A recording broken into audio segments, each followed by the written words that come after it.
Roberts and Russ Morgan are one half of KLASS, who made a notable impression on disc culture back in '89 with their first collaboration, Rhythm is a Mystery. How did the KLASS story begin? I don't know, it's just four guys who met in a club, the Hacienda in Manchester. Found out we all had a love of making music and decided to knock 4 demo tracks together. We took them into a record shop, Eastern Bloc in Manchester, just to get their opinion on them. And they said, oh, these are great, we'll put them out as they are. We were like, oh no, now what we're going to do, we're going to have to think of a name for a band and a name for these tracks. And it sort of took off from there, really.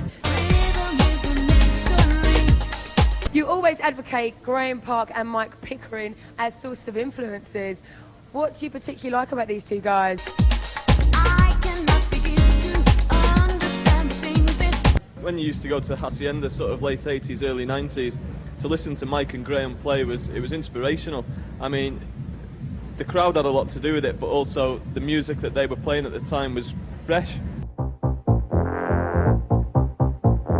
You know, it was new, it was different, and the way that they sort of that they constructed the sets, and just they used to take the place off. They used to lift the roof off. Now this is how it started. So why did you want to experience the DJing circuit? I think, again, it's gone back to what you said. We used to play live a lot in the years gone by. A lot of clubs now have lost the facility to put live bands on, and it's gone very much away from that. I mean, in my opinion, because there was a lot of cheap, nasty, tacky PAs about. Like?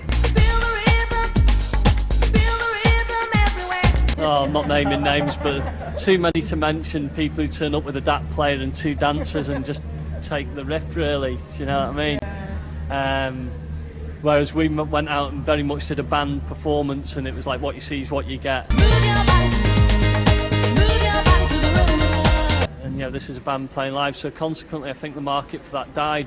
So we wanted to stay in touch, A, with what's happening, B, we wanted a reason to still be out in clubs every week as part of our work.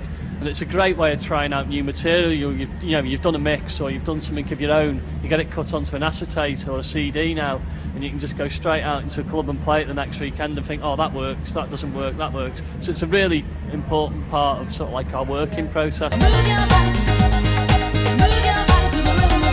Tell us about the new album, K2. It's right across the board. It's an album that I'd like to think you could go out to dance to a majority of the tracks in a club and listen to at home. We've tried to strike a balance. New single out as well, Burning.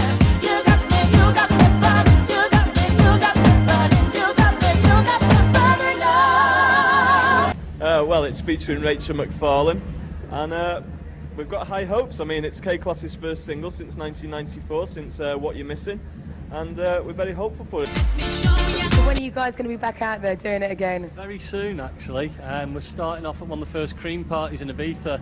We're getting back up on stage behind the keyboards, which will probably be a little bit of a nerve-wracking experience. We've got used to hiding behind a set of decks, and now all of a sudden you're going to be thrust back into the limelight on stage, which is probably going to be a little unnerving, but it's, you know, it's probably going to bring back a lot of nice memories for us as well.